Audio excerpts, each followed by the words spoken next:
And we're back. It's episode number 8 of the Brain Trust Poker Podcast. Excited we have a special guest.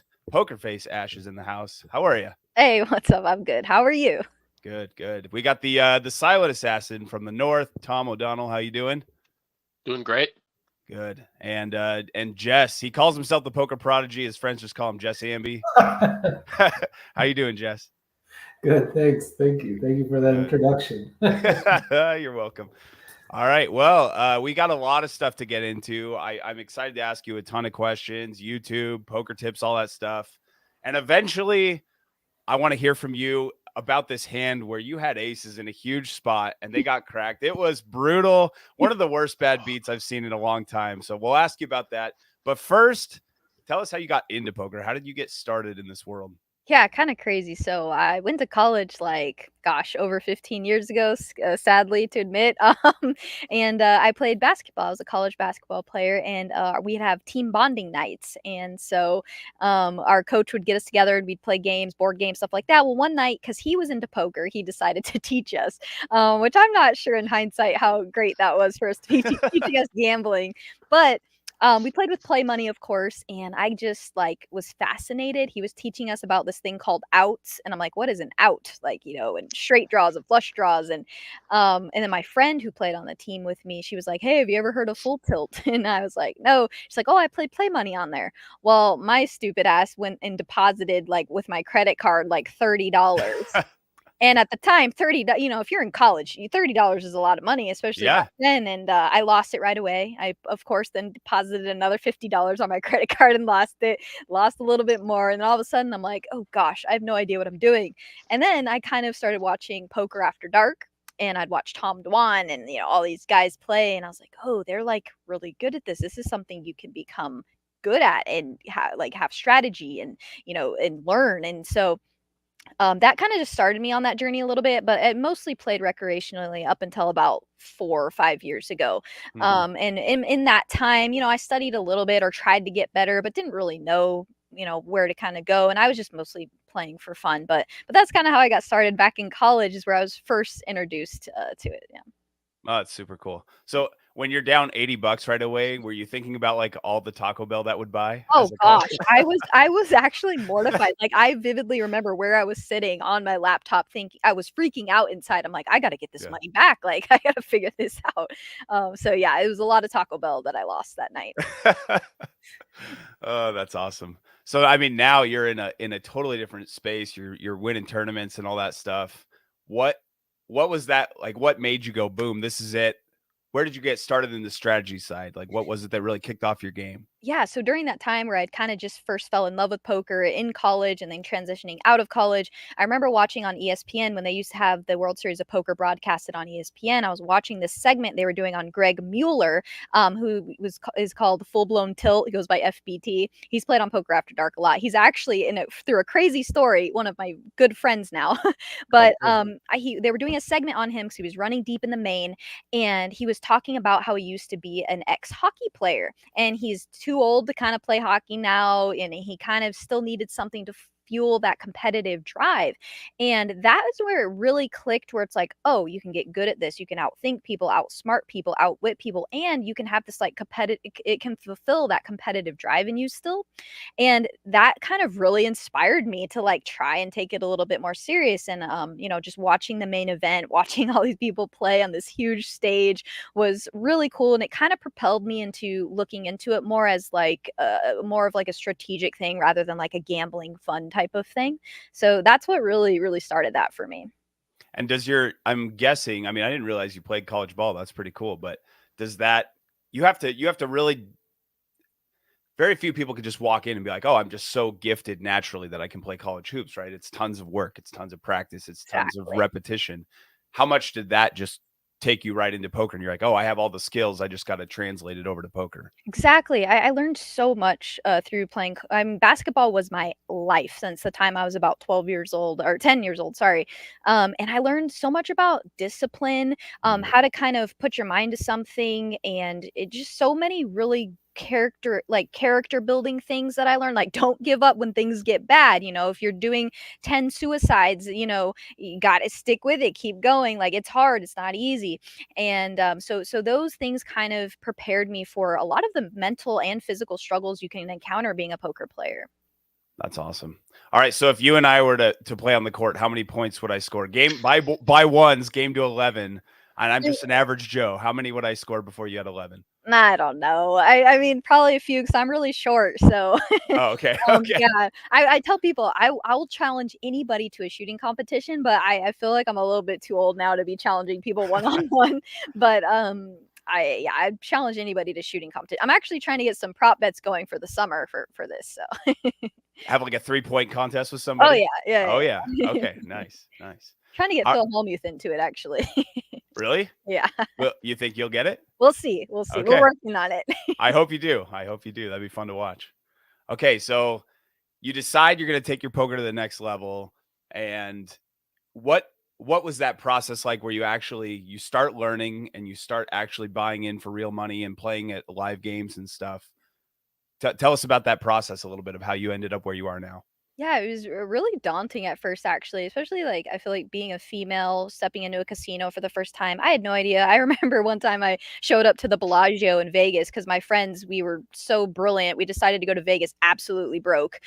So what are you gonna do? What are you gonna do in Vegas with no money? And I think I had like $130 in my bank account, and I literally put it all on the table at Bellagio, for one. I think it was like a 1-3 game, and Yeah. I'm sure the min buy-in was like 100. So I'm sitting there and yeah, it was just like it was kind of a learning process, but I think I played pretty tight and would just kind of sit around. I think I had a really good knack for reading people and reading situations, and so that kind of kept me afloat for a while until I really started digging into more strategy stuff. But it wasn't until I started playing poker at 1-2 at my casino in Chandler back in Arizona, where it was like 100 max, or there's $100 spread limit, so you couldn't ever bet any more than $100 ever.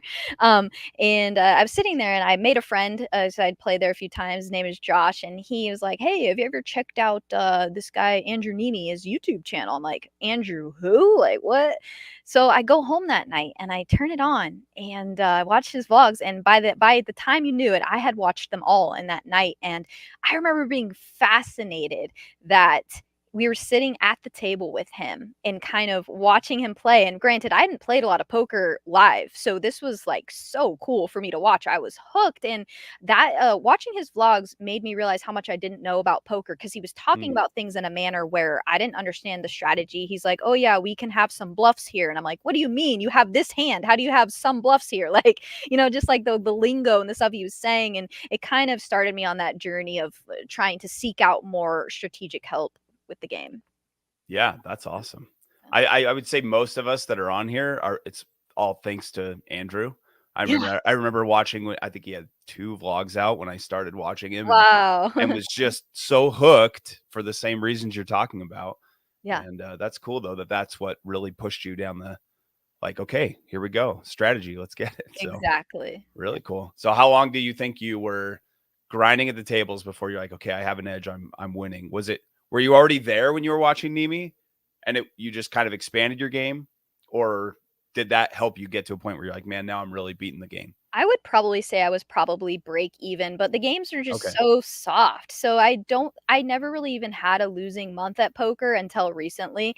It was because I was very tight and would wait around and just played really small games. I would just really kind of knit it up even with my bankroll.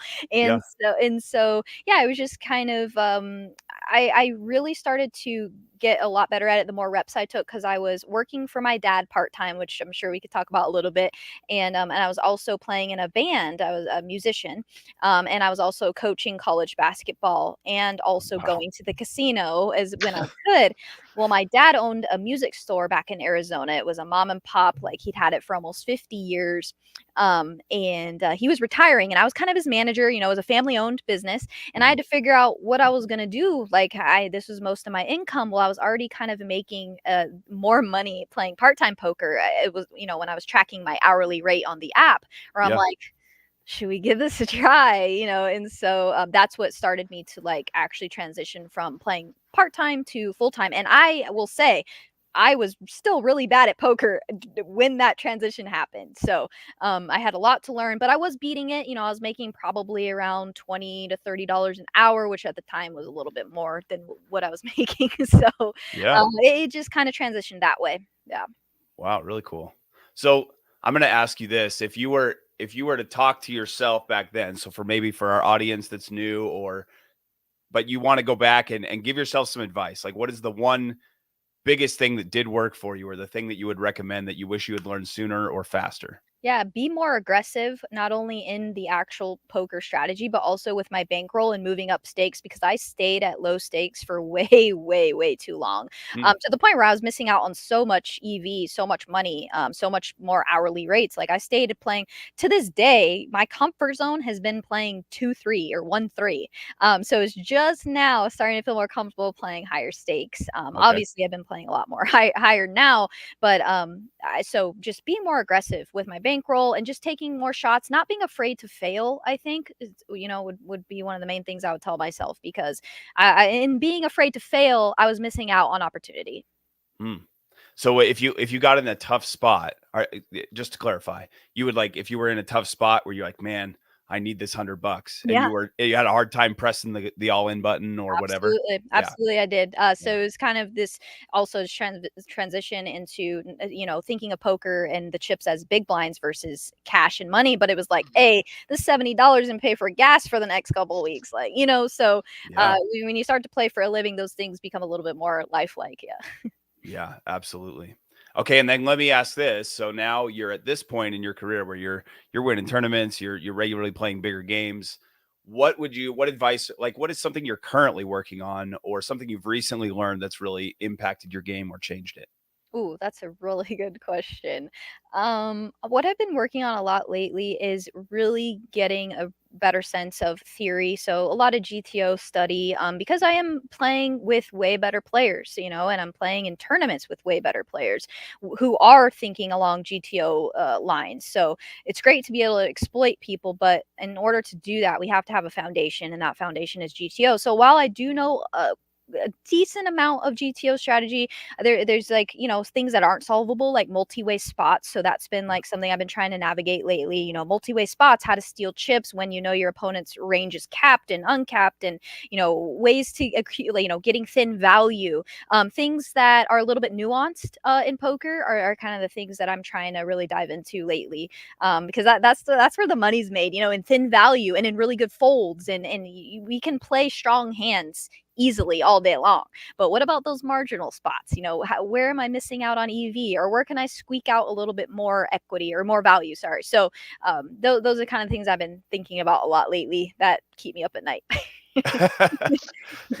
So what keeps you up at night more? Like a spot where you feel like, oh, I wish I would have folded, or a spot where you're like, oh, I should have bet for value and Or I I should have bluffed. I think that's okay, okay. yeah, like a spot where you're like, I know this guy's capped. Like, I know he just can only have maximum one pair here or whatever. And so I could have just gone for it and hit the gas, and I chose not to. So, which is, also a fine line in tournaments, because you're accumulating chips. You're also preserving chips. So there's that fine line between going for it and preserving your stack all the time. So definitely I think spots I should have bluffed is the thing that keeps me up at night, I think. That's a great spot to be in your game though. Uh okay, so now I'm curious. World Series of Poker is coming up. Yeah. How much what's your plan? How many events are you playing? Do you have that all figured out at this point? Yeah, so I've been saying this for the past 2 years, and I feel like last year it really, was beneficial, and that was kind of doing the whole quality over quantity thing. Mm, Um, so in the past, I had put together a package, sell it on Stake Kings, but then I felt so obligated to play on a day where maybe I didn't get enough sleep or didn't feel my best. And then I didn't want to like refund people's money. So then I'd sit in a tournament where I really should have just taken the day off, or stuff like that. So I want to make sure that I'm feeling my best and feeling up to par with playing my at very least B plus game, you know. yeah. Um And if I do that, then I plan to play a ton of events. I plan to play, you know, all the smaller stuff like the Gladiator's a fun one, the 600 deep stack, the 800, the Millie Maker. I'm playing the tag team with Poker Mama this summer, which I'm really excited about, Cool. aka Casey Mills, and I'm playing the mini main. I try to make another deep run in the monster stack like we did last year. So there's a lot of fun events I'm excited for, and of course the main event, which I would really like to satellite into if I can. Nice. Yeah. And what about the one that really interests me is the mystery bounty where you can win up to $1 million. Are you going to play that, or is that a I'm little not too much just wild variance? And Yeah, it's crazy. I have some scheduling conflicts with trying to fire a bullet in that one, but if it works out okay. where I can, then I will. But if not, I'm not really planning to. But if it works out, I will. Yeah. So I think I'm playing about $20,000 to $30,000 in buy-ins this summer, including Yeah. the main event. Yeah. Nice. And Yeah. is that all you're like? Are you owning 100% of yourself then? No, absolutely not. Oh, I thought that's what you were saying when you said you weren't doing the staking. I'm like, wow, good Oh, for no, you. no. So sorry. So I will post on State Kings, but it'll be kind of a day-to-day thing. So if I I'm see. okay, I'm feeling good, I'll post it up and sell some action. Yeah. Gotcha. I'm gonna try and take the most of myself as I can this summer, though. That's great. I was gonna say you're a baller if you're buying Oh gosh, 30,000 and going for it. no, no. Okay, so Jess and I are heading down, and Jess has not played the World Series before. Like, Oh my gosh, uh, so fun. yeah. So, any thoughts, Jess? Any questions or that you would have? I mean, I think you hit on it that my concern is kind of, I get there and I play a ton, and then I don't know how tired my brain is and how poorly I'm playing. Like, I kind of like burn out, but I'm not aware until like, I get a good night's sleep. I'm like, oh my God, what was I doing over there? Yeah. So that's I think that's my biggest concern is like, how do I, when you're going to the World Series for multiple days, how do you kind of pace yourself in an environment that's like, it's kind of like when it's like if we're kids and, you know, there's like a toy store that's just everything is free. You can be there as long as you want, and there's no parents. And like, how do you maintain? I guess that's my concern. How long are you going for? Not terribly long. I think we're going on Tuesday at the start of the World Series, and then leaving Saturday. Cool. That's exciting. Well, I call it poker player Christmas. So it's just the funnest. Just the atmosphere is unmatched, really. It's just, it's so nostalgic. You think back to all the old World Series, like stuff, and Doyle Brunson and Phil Hellmuth when, just like so nostalgic. It's exciting. So I'm happy for you that you're going, and I think you'll really enjoy it. So to answer your question, I think self-discipline comes into play.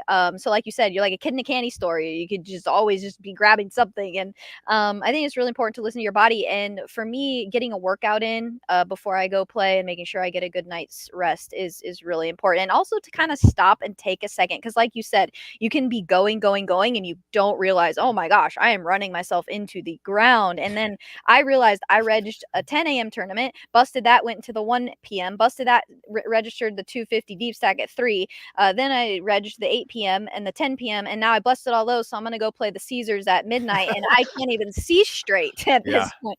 So, like I said, quality over quantity, I would just kind of try to take it day by day, see how you're feeling, and really try to assess and get a little workout in, whether that just means walking a little bit, doing some stretching. I think that really helps reset you mentally. And that's been a big, huge change in me, is making sure I get that fitness in, whatever it may be, even if it's just stretching. Just having that intention goes a long way. Totally agree with you. I think the workout to start the day and good sleep. I remember like the first few years I would go down there. It was just, I love that poker Christmas. It was my time to be a DGen all the time. Like, so I would just caffeine and whatever I could do to stay awake. And you'd start the day and be like, man, my wallet's full of money, and get to the end and go, huh, I don't know what happened, but I had a lot of fun, I guess. Yeah. Yeah. Exactly. Yeah. It goes quick. It's a blur for sure. Yeah. Nice. Okay, so that's WSOP. I want to take us back to your poker story a little bit, because at some point you said, not only am I going to play poker, but now I'm going to make videos and share this with people. So Yeah. was that just all Nimi that inspired that, or how did you come to the decision that you're like, okay, I'm ready to try this? It's so funny. So it's this cool kind of bond and story that we share, me and Andrew. He's one of my good friends now. Is they him and Brad decided to do their first ever out of state meetup game, and this is when their vlogs were taking off. It was like popular. It was the thing. Like everybody was watching them, and they decided to go to Lone Butte, my home casino back in Arizona. That was their first out of state meetup game. And I show up, and at the time I could only afford to play 1-2. And their meetup game, of course, was 2-5. And that was so out of my bankroll and a huge deal if I was going to like try and play in that. Anyway, I show up and there was so many people on the list and so many people standing around. I have never seen this poker room so packed in my life. But I remember Andrew saying on one of his vlogs that he was a musician. He played the drums. Well, at the time, I'm also a musician, and I had a music clothing line that I was kind of trying to do. And so I brought him a shirt, and so he remembered me and ended up following me back on Instagram. And so he's like, "Hey, thanks for the shirt, whatever." So we kind of became friends through that.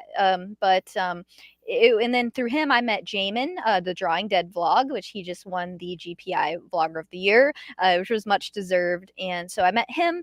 And so, kind of fast forward a few years, they were like, dude, you're already kind of vlogging on your Instagram by posting all these stories of you playing and tournaments and cash games and updating people. Why don't you just do a vlog? There's no female vloggers. Like, you're needed in this space. Like, dude, I'm like, no, I can't talk about poker. Like, no way. I don't know what I'm doing. Like, I felt so inadequate. But they were just, him and Jamin had a huge, they were the ones that kind of propelled me to have the courage to step out and do it.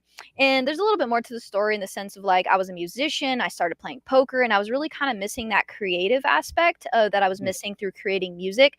So I was like, okay, I'm playing poker. It's a very selfishly inherently selfish game, meaning you're there to take other people's money. And so I was kind of missing that give back feeling, or that like transactional thing. That was when I coached basketball. You're always having amazing transactions. You're helping people, you're coaching them, you're getting fulfilled. And same with being a musician. You're creating, you're sharing, people are liking what you're doing. And so taking that, transitioning into making poker vlogs, for me was so fulfilling and really kind of hit that spot that was missing in my life. And so really Andrew and Jamin really kind of were like, just do it. And so I ended up, doing my first vlog, and people seemed to really like it. And that was like what was kind of missing for me in my new career as being a poker player, being a creative person and being someone who likes to like give, and I felt like there's been so many at this point, there's been so many stories of people saying, wow, your vlog like has got me through dark times. Like, you're so positive, and it just the fact that I was having an impact on people out like beyond poker was like, all right, I'm gonna do this. So Wow, really cool. I didn't realize you were so connected to those guys. Like that's yeah, really neat. I yeah, mean, they're my good friends. that's Yeah, really yeah, that's really cool. I yeah. I have a lot of respect for them for sure. But Oh yeah, when I said, was it Andrew that got you in, I'm thinking like, for me, I watched his vlogs and just went, wow, cool. Maybe someday I'd love to do that. But yeah. I didn't get to have the experience where they go, hey, you need to get started in this. Yeah, That's it was that's very, very really cool. cool. I just all the time I tell them this. They're just such a huge part of where I am today. I wouldn't be where I am today without them, and so many, even just in my poker career. Hmm, So it's really cool. that is really cool. Yeah. So Tom, all of us were talking, but we were talking about sample questions. And Tom, I know you brought up the what is it like to be a female in the poker space question. So I'll let you ask that one, because I think it's a good question. Well, I mean, I guess there's going to be some women that are watching your channel. Yeah. I mean, both of your channels. But Oh, I think like 2% of my audience is female or something like that. well, okay. So I guess my question is, okay, do you find that on average men play against you differently than they would against other men? And if so, how do you take advantage of that? Yeah. Short answer, yes. I do notice that they play different against me. And I definitely am able to use that to my advantage. It's a little bit different now if people think that like, I'm some good tournament player, they're gonna play more the same Mm, but just the average person who looks at me and I'm a female, they're probably gonna think I'm really tight. So I counteract that by bluffing, and just being more aggressive because they think you have it more, or so you can get them to fold or yeah, they just really assume that I'm a really tight player. So I definitely use that to my advantage. And yeah, I do see them play, and they also try to bluff me a lot more. I feel like because they think I'm tight, so try to counteract that as much as I can. How often are you just like, you can tell it's ego that's betting instead of a good hand? Like, are you able to be like, oh, I got the read here? Yeah, I think women have this intuition, and I don't know if it's just we're more observant, and we kind of pick up on micro movements, and so that translate into this like data we're picking up without realizing it. And so we just like have this sixth sense about sometimes where you can just read energy, and men can too. I see men who very much can, but I just feel like in women maybe we're just a little bit more in tune with the emotional stuff or whatever. Maybe I don't know. And so I do pick up on, sense a lot of things that maybe I wouldn't be able to quite explain, but it translates into me like thinking, oh, he's bluffing, he's weak here, or whatever. So, which I'd love to study a little bit more into that. There's been some cool conversations and studies going on surrounding like the intangible things or the things that we can't quite quantify, like good vibes, for example, or being positive, or word affirmations. Okay, well, why do affirmations help us? So it's very interesting, the whole subject, really. Yeah, definitely. I'm curious, how many through your vlog, how many people have like how many women have reached out and been like, "Hey, I wasn't playing, but because of you, I now am." Quite a few, and I'm not sure how I feel about it. It's like a weird like responsibility feeling of like, oh gosh, you started playing poker because you saw me. Oh gosh, I'm so sorry. No, all jokes aside, it's actually in the recent years, like a year or two, a lot of women have come up to me saying, "Oh, I love your vlog," and I actually should probably go look at the demographics and just see how many more females are watching, because it's probably a lot more than I would think. And I love that. I think it's great. And I also have this like sense of responsibility to like be a good advocate for women, and be a good example. And I love teaching. Like in my vlogs, I do a lot of kind of range breakdowns and hand breakdowns, and I love that a lot of women have come up to me like, "Oh, I've gotten a lot better by watching your vlogs," or whatever. And so yeah, it's been quite a few, and that to me has been really really cool. When you feel a lot of responsibility, is that because you think there's some college basketball student out there that has just lost $90 worth of burritos and they're like, "Oh, it's Yes. all your fault." Yes, yeah, there is this sense of like, being responsible for people like getting into Yeah, I've heard guys, too, not just women, but right. men have been like, "Oh, I started playing poker because of you." I'm like, I'm not sure how I feel about that. Awesome. Okay, so I know you play a ton of tournament poker. Do Yes. you what is your is that your preference? From what I've heard from you, it seems like that is your love, and then cash is like, I got to pay the bills. Yeah, Is that a actually, fair statement? well, tournaments have now been paying the bills, which is cool. Oh, nice. Yeah, so last year was my first year of playing kind of a full like year of just grinding tournaments, and I played cash just on live streams and stuff, or to get a vlog out of it. But really, my heart and passion is tournaments. I love them. I love the finality of tournaments. I love that there's so many different dimensions and dynamics in tournaments, like ICM stuff and different stages of the tournament, and how at the end there's one winner. And in cash, it's just kind of a slow, steady grind. And Yeah. tournaments are too on a grand scale, of course, but every tournament has its different like dynamics, and I'm fascinated by them and I love them. So yes, for the longest time, cash was paying the bills, but now it's to the point where it's like I'm really trying to just focus on tournaments, and that's where my passion is. I love them. I'm such a sucker for tournaments. So. So I don't get to play tournaments like you do, but is there a point where the early stages just become kind of normal and numb, and it takes getting to that day 2 and like bagging before it starts to like really get exciting again? Or is it every time you're there, it's like, man, this is a tournament, let's go? I mean, yeah, I definitely that. Like, I get excited for any tournament I'm about to play, and I get, really hyped up. But there's nothing like making a day two, man. It's Yeah. like the best feeling. Like, you can't sleep the night before because of like the possibilities. Like, hey, Yeah. I'm playing for X amount of money up top the next day, and like I made a day two recently at the lodge. They had like a 2 million guarantee that overlaid. And I made it to day two, and we were playing down to the final table, and I was running deep. Like, there's no greater feeling in poker to me than running deep in a tournament. So yeah, definitely always still feel excited, even at the beginning.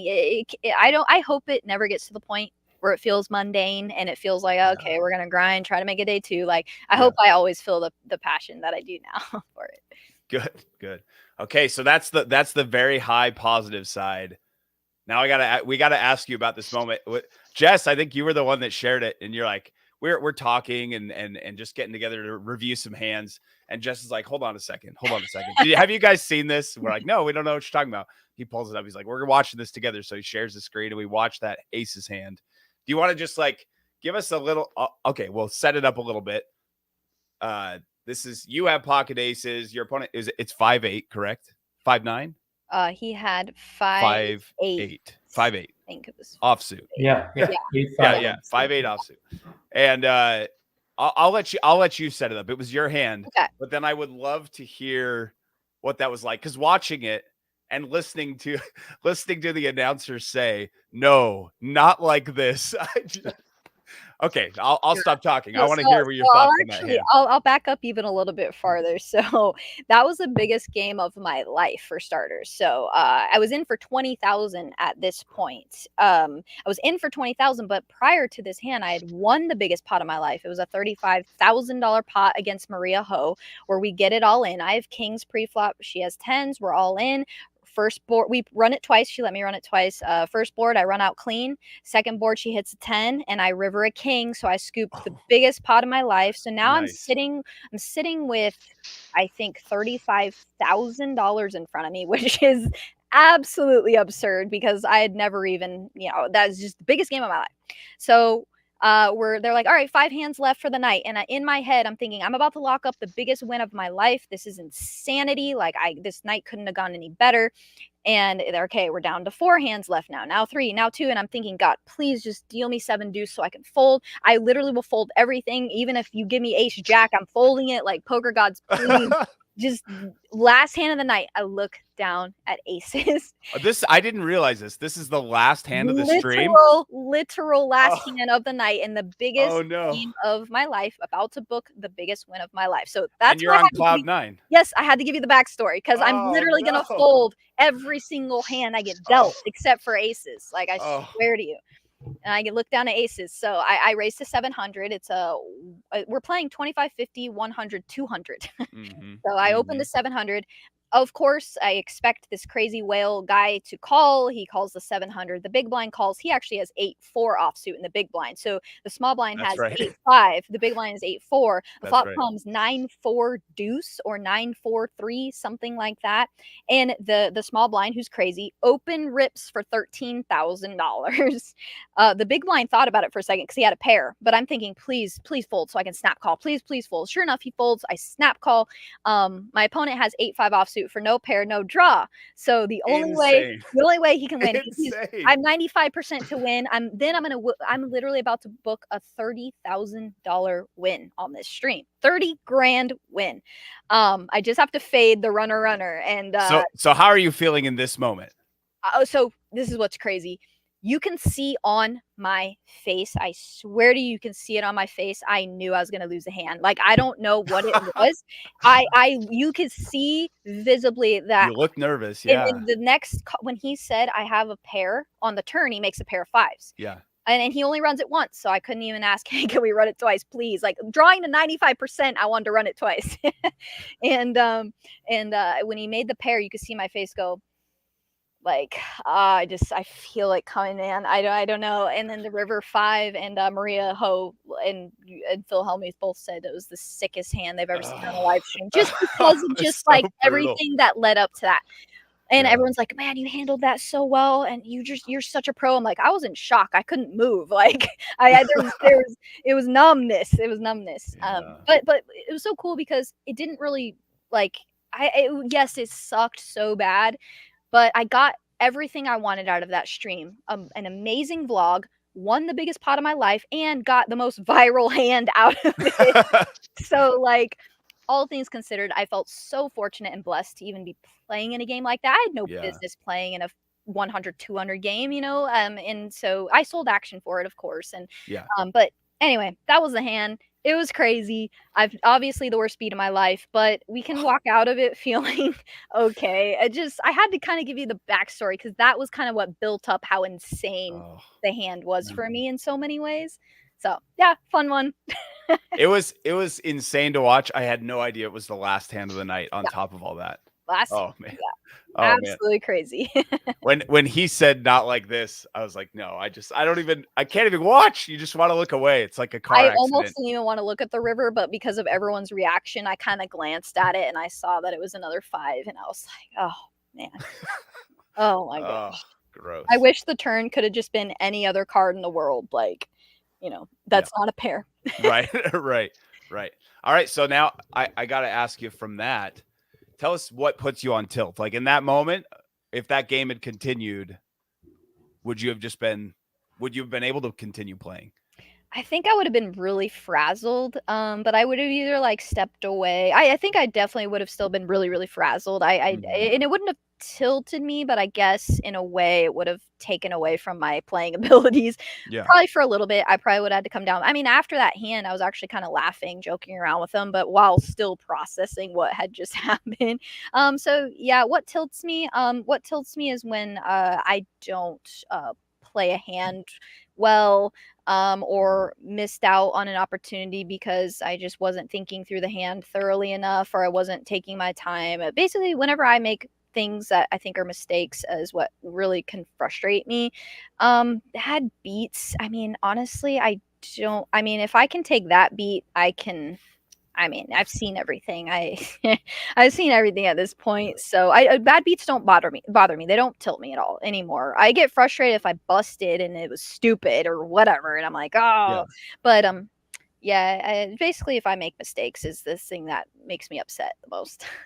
Outside of that, you can maintain it, but if you like recognize, I just cost myself a bunch. Yeah, that's what gets you. And I don't even think it I like to say this, and it's probably not completely true, but there isn't really anything that tilts me. I'm really competitive, so that keeps me like, okay, you're not gonna have this one up on me, or you might have made a bad play or a good play or whatever, but I'm not gonna allow that to affect me. So it's almost this like next level of like, I'm gonna stay locked in. I'm not gonna let myself tilt because I'm so competitive and I want to do well. So that kind of takes over. And at this point, I would like to say I don't really get tilted and make mistakes because of the tilt. However, that doesn't still mean I don't get frustrated. I just try really hard to not let those things affect my play. Really.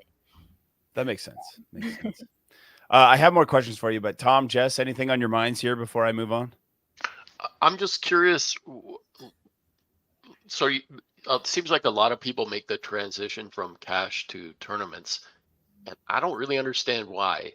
Because I sort of think of cash as like, it's a fountain that's always going to be there. You're going to get money on a regular basis if you're playing. You can set your own hours. Like, it just seems to me like kind of the perfect job. Yeah. And I don't know why people would sort of ditch that and go into something where you're going to get paid like 10% of the time. You have to show up at a certain place at a certain time, play for a certain amount of time, a certain number of days. Like, this seems to go against sort of the free spirit of poker, if you know what I mean. Tom's just going to talk you out of tournament poker. That's I'm not trying to do that, but I'm just curious. I totally see your point, and I have a lot of friends who kind of are on that that train of thought. To answer your question, I think a lot of people are transitioning from cash to tournaments who are really good deep stack cash game players because they're seeing how incredibly soft tournaments are. Granted, there is a lot of variance, so you have to be okay and understand that. But if you can gain chips and have an edge and you're playing against opponents that you can just steal chips from, I've played in tournaments where I'm like, oh my gosh, there's 100,000 up top, and I have never seen, like, people are so understudied in tournaments that they make so many mistakes. However, that being said, cash is, there's a lot of money to be made in cash, so I see your point. I think people are seeing how much value there is in playing tournaments. Granted, once you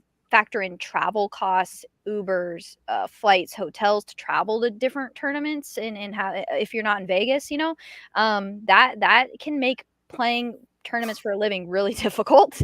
Yeah, so it's a grind, but I think you just really have to love them. And I've found that a lot of my friends who have transitioned from being cash players to tournament players, as soon as they've seen some success, it's really hard to want to go back to that cash grind because, oh, in one day I can make 40 grand. Okay, sign me up, So I think there's some appeal there, but like in a long-term scale, right? Over however many tournaments you play, it's still a steady, slow grind, just like cash. It's just a different beast, I would say. So what's worse, like a huge absolute bubble on a tournament, or that aces hand? Oh, bubbling. Oh, bubbling's the worst, man. Oh, man, I bubbled a freaking what was it? A WSOP ring main event. Stone bubbled it. And it was my very first time traveling to Tulsa, Oklahoma. It was my very first time being an ambassador for Poker Bros, and it was my first time they're sending me out here to go play this main event, and I freaking stone bubbled. And, but the next time I went and played that very same main, I final tabled and got 7th place. So I was very happy about that. But yeah, bubbling, definitely the worst feeling ever. Yeah. And you got when did you get you got a ring? Remind me how long recent that was. Yeah, so that same event in Tulsa I was telling you about. Yeah. So when I final tabled the main, 2 days before I had won my ring there, and that was last April, I believe. Yeah. Nice. And was that where you're like, okay, there's no going back. Like, I am so hooked at this point. And when I got hooked, so when I was telling you, and I was kind of trying to build my bankroll playing 1-2 back in Arizona when Andrew did that meetup game. So around that time, I went to the World Series that year, and I was on my very last bullet. I'm like, gosh, I haven't won anything. It's the World Series summer. All right, I'm going to play one more $250 deep stack. I ended up getting 4th out of 1,300 people for 13,000. And I was a terrible, terrible, terrible tournament player. I had no idea what I was doing. But I got lucky, ran deep. And that fueled and propelled my bankroll. But also, that's when I caught the tournament bug. So okay. Yeah. That was back in 2018, I think. So when you look back on that, you're like, boy, I didn't do anything particularly well, but I just ran extremely well. Yeah, I think I remember there's one key hand where I picked up aces with like 100 or so people left, and then just kind of kept, getting smacked in the face with the deck. And so I probably just didn't play like super bad, but I definitely wasn't good. I see. Okay. Yeah. Gotcha. And if you can play just somewhat okay in tournaments, you can do pretty decent. Yeah. And then, so after that one, though, you were like, okay, not only do I have a bankroll and I love this, now I'm motivated to study the tournaments more. Oh yeah, I was on top of the world. I felt like I won a bracelet. Like, I was like, this is amazing. And actually, I honestly, if you took me back to then now, I would have 100% won the tournament. I mean, I had all the chips, but I just was way too passive, and 40 grand was up top. So that was a huge daily deep stack, chunky tournament. So yeah. Yeah. Wow, that's wild. That's really cool. Jess, any other thoughts or any other questions? Well, yeah, to go back to that hand, I think why it's so viewed, and I don't know, I can't speak for all the people that watch it, but why I, not even consciously, but subconsciously, am just drawn to it, is we've been there, we've been through it, maybe not to that scale, but we oh man, and that's I think with poker, a lot of it seems logical and orderly, and in the long term, it makes sense. But then you have these bizarre car crashes that don't make any sense. We're just like, why did this happen? Why to me? Why is this? And so, but I'm wondering, like, okay, so like, in college, you lost $80, on full tilt, and it's like, it's painful. It's so painful, Yeah. like you Yeah. question it, and then 15 years later, it's like, losing a $27,000 pot. Um, I wonder, like, I think, someone like yourself that's made it to full-time poker, has had to absorb the losses, has had to kind of absorb the loss and keep on moving. So, like, take me through, because, like, it might be very similar to when you lost $80, because the feeling is the same. Like, how do you process, or how do you digest, or absorb, like, that sort of a punch, like, in Yeah. the next couple days, or however long it stays with you?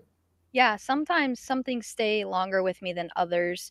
And so how I kind of navigate that, for me, it's really important to understand that you have feelings. You're a human. We're not robots. So yes, taking beats sucks. It never really gets easier. You still feel a little frustrated or whatever. But to get up after being beat down, numerous times in tournaments, because like you were saying, people, you're only gonna, get a 10% cash, 10% of the time. So it's like with tournaments, it's especially brutal in that way, because cash games you can win way more times than you lose, right? So but for me, it's really come down to more of a fundamental foundational understanding of poker as a whole, meaning I tell this to people all the time, where you have pocket aces and you're all in against pocket eights, you are an 80% favorite to win, but what people tend to forget is 20 times out of 100 times you are not winning.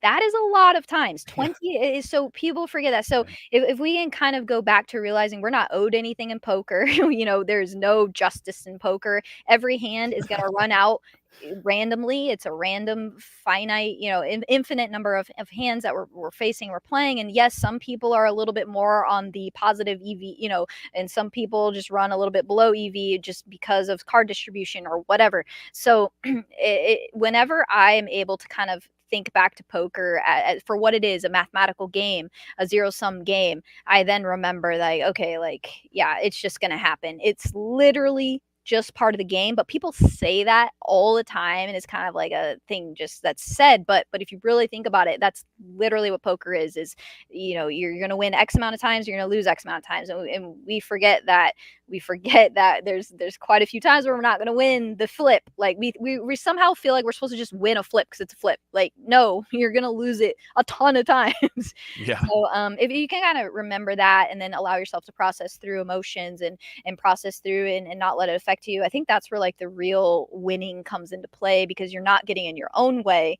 And I also realized that, like, the more I can get out of my own way, the more profitable I'm going to become. So then it becomes a mentality of, okay, do I want to make the best decisions? Do I want to make the most money? Yes. Okay. Then get over yourself, get over your ego, get over your pride, and realize that, we're going to make more money the better we're able to handle these things. So therefore, let me put myself aside, get out of my way, and keep moving forward.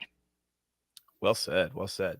Tommy Angelo talks about that in is it Fundamentals? I don't remember which book it is, but he talks about that. Just, hey, figure out how to get back to your A game and not live in this world of like tilt or frustration or whatever, focusing on that bad beat and Yeah. just get back and play the next hand. So Yeah, love it. it's really hard. It's really easy to feel sorry for yourself. It absolutely is. Yeah. And nobody wants that text from their friend that's like, I gotta tell all so many bad beats, here they come, like, Exactly. okay, good for you, Yeah. Okay, so I want to ask you about, we've talked about a lot of things, but YouTube, I read your post from, was it a month or two ago, that was like, hey, this vlog thing's wearing me out. I've got one more, and then you're going to notice a break. So tell us about that. I, like, from sitting in my chair and having edited vlogs, I understand. I Yeah. could say, man, it's a grind sometimes and it gets exhausting, but I want to hear from you. Like, what are your thoughts, and what do you see this break looking like, and then coming back and stuff? Yeah, so for me, I was actually kind of already starting to spread out my vlogs. I was like one every other week or so. And that was stressing me out because really wanted to get one out once a week on Mhm. Monday, every Monday. And it was even though I was trying to like take more of a break and do less, I was stressing about the fact that I wasn't doing enough.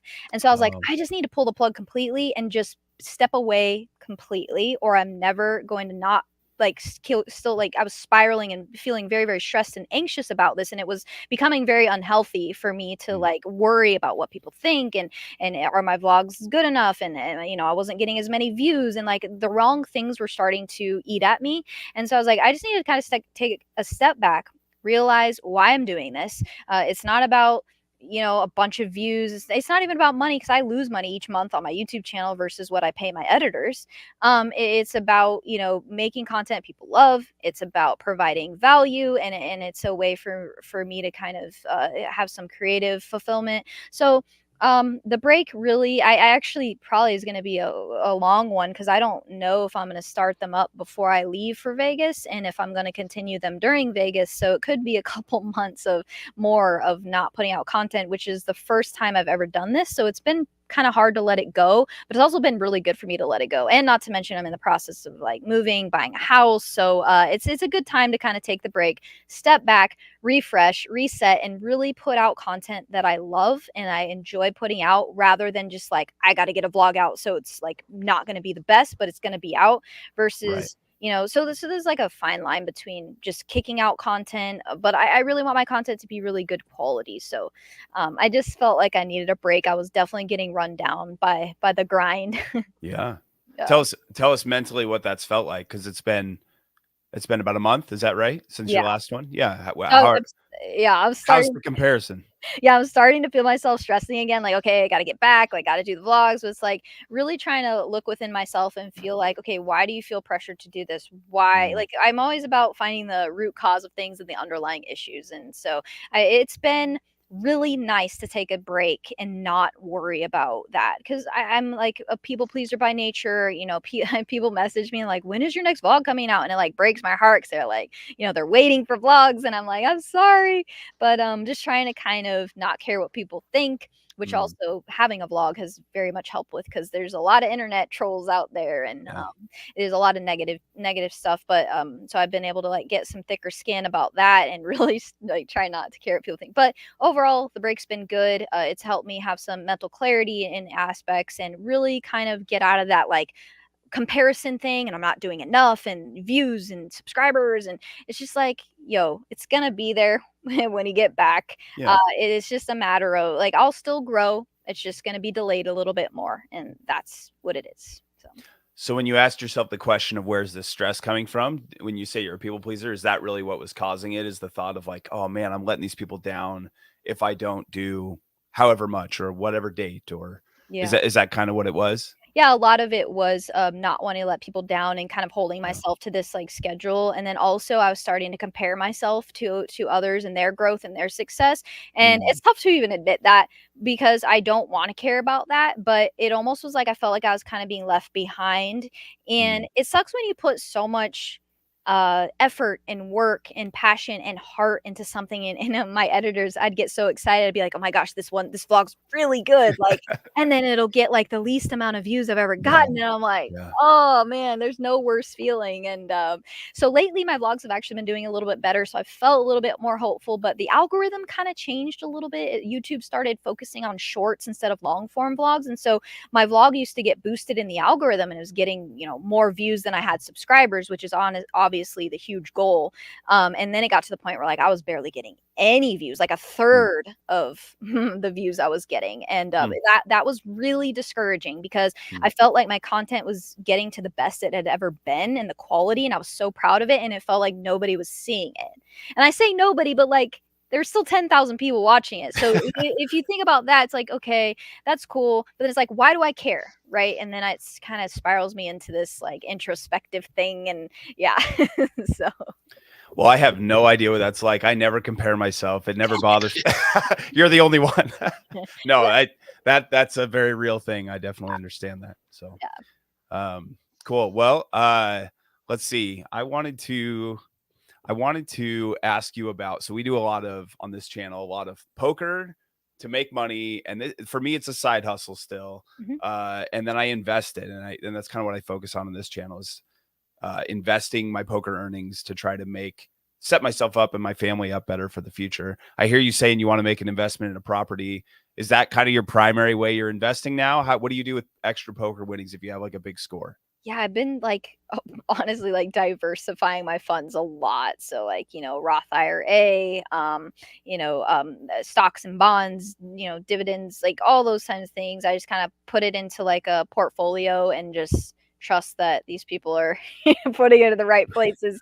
But yeah, I really am kind of like I try to take all my money. Like I try to live like I don't make as much money as I do.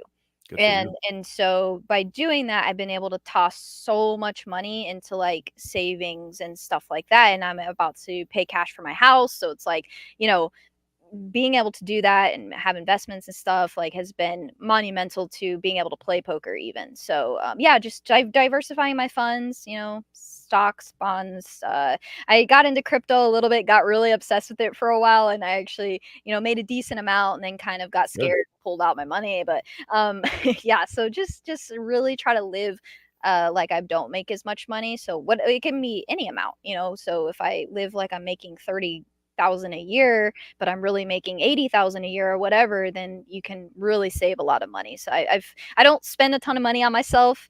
I spend money on other people, but I don't have I just put a lot of money away. Good for you. Well done. Not everybody can say I'm paying cash for my house. Good for you. I'm very, very fortunate. Yeah. Yeah, that's great.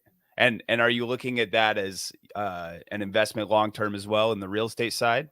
Yeah, if I had a little bit more money, I'd probably be looking for like a dream home. But the houses out here are a lot cheaper, so it's not like I'm like spending a huge ton of money or anything. It's great in Texas; you can get a lot for your money. But yeah, so this first house is hopefully I'm gonna live in for a few years, maybe 5, something like that, and then either rent it out, buy new ones. We'll see. Yeah, it's very hard to like get a house as a poker player, as far as like taxes and stuff like that goes. So, yeah. Like qualifying for a home is hard because you have to prove you made all your amount, income. but then you're gonna owe a bunch of taxes. So it's a weird struggle. Yeah. So do you have a long-term plan to like go full Monopoly man and have like a bunch of rentals and money coming in from everywhere with real estate, or like a lot just of one work. or two? Seems like a lot of work. Probably 1 or 2, or I'd have to hire a property manager or something like that. But yes, I mean the goal is always going to grow and try to expand if it works out. But yeah. Oh, good for you. That's awesome. Well, I don't want to take up too much more of your time. We've been at this almost an hour, but I had asked you about your 5 favorite casinos. Do you have that ready? Okay. I think I can. Okay. I'd love to hear your top 5 you've ever played. Okay, so I love the Win. It's so nice. The dealers, the service, the food, the chips, the felt, the chairs, everything's just so nice. So I love the Win. I'm kind of bougie, so I love that. It's just a very nice, clean room. My second favorite. Is this number 1 overall or number 5 working up? Which way are we going? I think it's number 1 overall. Okay, yeah. Okay. So, and then number 2, I'd have to say TCH Las Colinas, my homeroom here in Dallas. It's a newly built room. Again, just everything about it is really, really nice, and the action is amazing. But I'm not trying to tell too many people that. Get everybody. I mean, everybody's already trying to move to Dallas for poker anyway. But and then Texas Card House Dallas, love them. They're nice. And then if I'm traveling outside of my home poker room, probably the Lodge. I love the Lodge.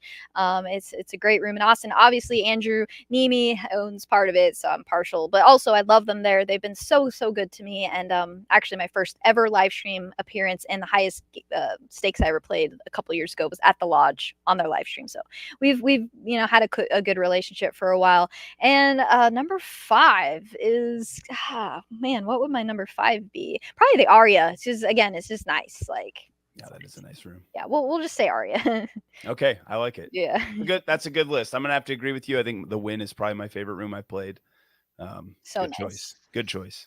I like your reasoning. I'm a little bit bougie. I am. I can't even hide it. I'm bougie. That's funny. All right. Well, gents, any final questions here before we start wrapping things up? Nothing for me. No. Well, Ashley, thank you. I appreciate it. It was really fun to have you on, and thanks for taking time to do the interview. This was great, and we look forward to hopefully running into you at the World Series. But then we're looking forward to when that content comes out again to see how you did and stuff. So. Yeah, thank you. I'm really excited. Thank you for having me, and I really look forward to this summer. It's gonna be fun. So I'm sure I'll see you guys out there, and for your first time as well, it'll be fun to see you out there.